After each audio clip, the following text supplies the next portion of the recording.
So guys, in the last few days, we had a debate if bodybuilders are lazy and are broke because of being lazy. Louis Marco did a video on that. Dave Palumbo did a response video on that where he didn't agree. And I did a video on that, my opinion. If you didn't see it, just check it on my channel. It's the last video I made. And today I found it interesting that a very, very big top guy without a main sponsor, Josh Lenartowicz, you probably know him. I probably don't need to introduce him. So he's one of the top bodybuilders on the Olympia and on the world, who did a response too. And as a pro, it's great that he, spoke out of his vision, because he is right now doing it. Okay, he's the guy who really suffers under these circumstances and everything. So let me read out what he said. Dave, although I respect you with this, you are massively wrong. Lazy. No way. I have worked 2 jobs most of my life so I could live and to support bodybuilding. When I got the chance to win prize money, I took time off work and took that extra time to be put in the gym. This is where I made most of my improvements. If you want bodybuilding to be more competitive and our bodies to be maximized, we need to focus most of our daily energy to improving ourselves. Otherwise, as athletes, we regress, or worse, we stop competing altogether. And then he also, he screenshotted it. His friend made a very, very funny comment on that, which I will read out later. But, Josh Lenartowicz also made a comment on this where Dave Palumbo responds on Instagram. So let me read this out too. The friend, he was laughing for the friend's comments. And also, huge 285 is Dave Palumbo. Said the reason top guys aren't sponsored is because we are lazy. Yeah, 6 to 8 hours of training a day, competing almost 12 times in 12 months, plus guest poses, seminars, PT is personal training, coaching, and being a mindless, depleted drone because of suffering on the diet to get in the conditioning to be competitive is lazy.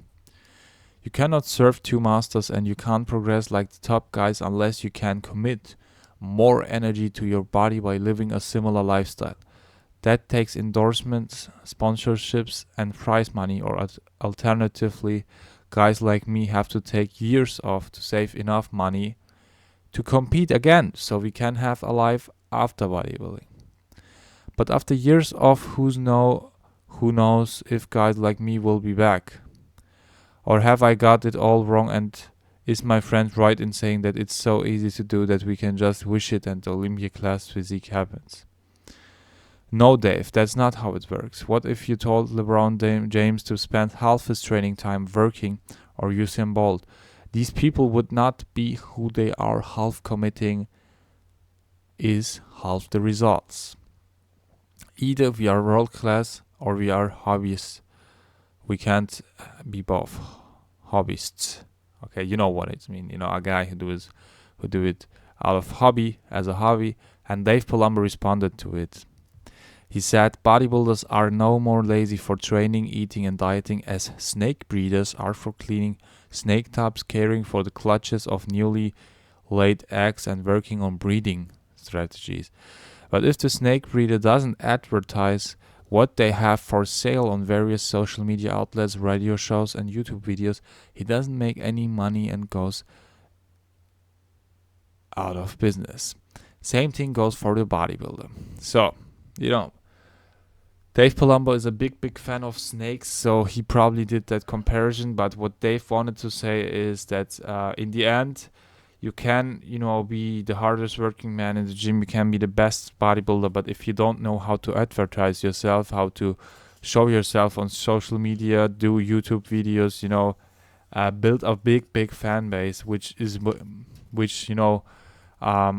more than just posting on Instagram. He means, all the videos, some radio shows and things like that. So be active on all the platforms. You have to do it, he says. And if you don't do it, you're out of business. like a snake breeder. You know, it's still, for me, it's a little strange to compare this to a snake breeder, but you know, my opinion on it, you have it on my last video. I just wanted to show you what Josh Lenartowicz, the athlete himself, said, and what Dave Palumbo responded. I also can read off what Josh's friend said. This is fully ironic and sarcasm, okay? I don't know Josh. I remember not that long ago when you would hardly to get up the couch to go to the toilet. There was always drool on your shirt, pee on your pants, and a smell of neglect. You hated work but loved computer games, the ones that require no thought patterns or concentrations, and loved food. Never tried a day in your life and always went to social drinking events. It was amazing to see you even talking sometimes. We didn't know you had it in you. Then you found that Zoltar machine. That Zoltar machine is a machine, you know, where you have magic, and a magic fortune machine, like, you know, it looks like that. I don't know more of it, but you can probably imagine what it is, okay? Then, let's go on. Then you found that Zoltar machine, and the next day you were on the Olympia stage. No sacrifice, no training, no give him up. Life's precious moments, heads off to you, son. So, you know, this is basically it. This is fully ironic and sarcasm of his friend Robert, you know, as it's obvious. It's so obvious. I don't have to edit, but some guys will probably will say, what the fuck? But what do you think? You know, I still add up with Josh's opinion, and I did a video on that. Watch it if you don't have to watch it yet. But I want your opinion. Do you think Dave is right? Do you think Josh is right? Do you think I am right? You know, I'm more or less supporting Josh's opinion. But I think, still, I think the point is not that, you know, they could do online trainings, they could do personal trainings or YouTube videos. The point is that they have to compete, to have enough money to compete. And he said, you know, without sponsors, they have to, you know, they have to take years off to save enough money to compete again at that level, because it takes so much money, you know. And, you know, the next topic would be if the medications these days is right or way too much and way too expensive, with things like GH especially. But that would be another video. I maybe will make a video on it. If you want it, write it in the comments. But I think the problem is just that the athletes, the top 10 of the world still, you know, most of them still have to do some crazy jobs, even though they train a lot, you know, a day, like in contest prep with cardio, everything. Things like 6 to 8 hours, you know, when you posing, everything, you know, everything is a part of the game. Cardio, posing, like 2 times training, everything, okay? So, subscribe to my channel and write your opinion on this. I'm curious.